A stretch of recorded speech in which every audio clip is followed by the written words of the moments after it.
10, 9, 8, 7, 6, 5, 4, 3, 2, 1. Bonjour à tous, j'espère que vous allez bien. Comme convenu dans cet épisode, je vais vous faire une vidéo plus explicative que celle que j'ai pu poster la dernière fois, en vous commentant ce deuxième essai et en repartant de là où nous en étions arrêtés juste avant. Donc pour resituer les choses et après ce premier échec, j'avais donc récupéré la tuyère et le bouchon, sur lesquels étaient encore fixées chacune des bagues, que j'ai dû dégager à coups de meuleuse. Évidemment, ça n'a pas été une étape facile, vous en doutez, mais ça m'a permis de valider un truc qu'on avait prévu dès le départ, c'est que la tuyère et le bouchon étaient bel et bien réutilisables. D'ailleurs, j'ai directement poursuivi en commençant à préparer le second essai, et cela en ponçant chacune d'elles afin d'augmenter leur jeu respectif avec le tube pour faciliter leur emmanchage qui avait été galère la première fois. Bref, une fois cette étape terminée, je suis donc parti sur une nouvelle opération tout aussi chronophage et qui était ce coup-ci le moulage du propergol. Pour info, il m'a fallu 5 heures par bloc pour obtenir un résultat satisfaisant et vérifier qu'il ne contenait pas de défauts particuliers qui auraient pu jouer sur leur propre combustion. D'ailleurs, petite info supplémentaire, mais pour les produire, j'ai utilisé de la simple colle chaude comme additif à hauteur de quelques pourcents, ce qui m'a permis d'améliorer d'une part la coulabilité du propergol pendant son moulage et d'autre part sa tenue mécanique une fois le propergol refroidi.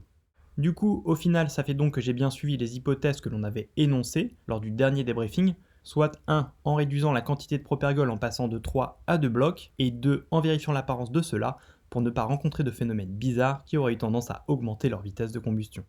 Voilà, je pense que j'ai fait le tour concernant toute la préparation. J'avais donc après assemblage un moteur d'un peu plus de 11 kg, chargé à hauteur de 2,550 kg, et qui était capable de délivrer une impulsion théorique totale de 2877 Newtons/s, ce qui le classa bien entendu directement comme le moteur le plus puissant que je n'avais jamais fabriqué, et surtout comme un moteur de classe L qui donna à l'allumage le comportement suivant.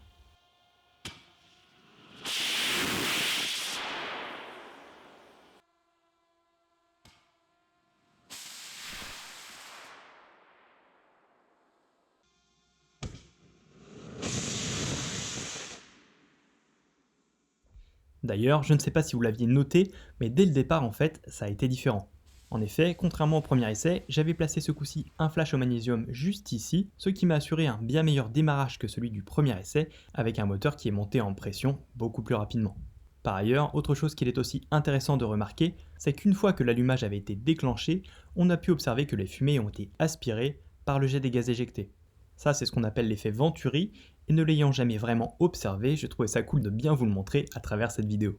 Enfin, et dernier point que je voulais développer avec vous dans cette séquence, c'est que grâce à une caméra qu'on avait disposée juste à côté du moteur, on a pu en apprendre davantage sur sa courbe de poussée. En effet, grâce à un mouvement du tube qui ne s'est pas fait dès le début de la combustion, mais bien au cours de celle-ci, cela nous a montré que la poussée n'avait pas été constante, mais croissante à un moment donné, et cela a été confirmé par le comportement des vis, mais également par l'aspect du jet, qui est devenu plus dense et plus expansé qu'au début de la combustion. De ce fait, on peut facilement en déduire qu'avec les images que je vous ai montrées, la courbe devait avoir cette allure, avec une poussée moyenne d'environ 2740 newtons, soit 279 kg, et un moteur qui devait avoir une pression de chambre moyenne d'environ 74 bars. Cependant, on ne peut pas connaître avec précision la poussée qu'il y avait dans cette zone-là, mais d'après la tête des vis qu'on a sortie pendant le démontage du moteur, ça laisse à penser qu'au plus fort de son fonctionnement, la pression de la chambre de combustion était bien au-delà des 100 bars, ce qui donne probablement une poussée de plus de 350 kg.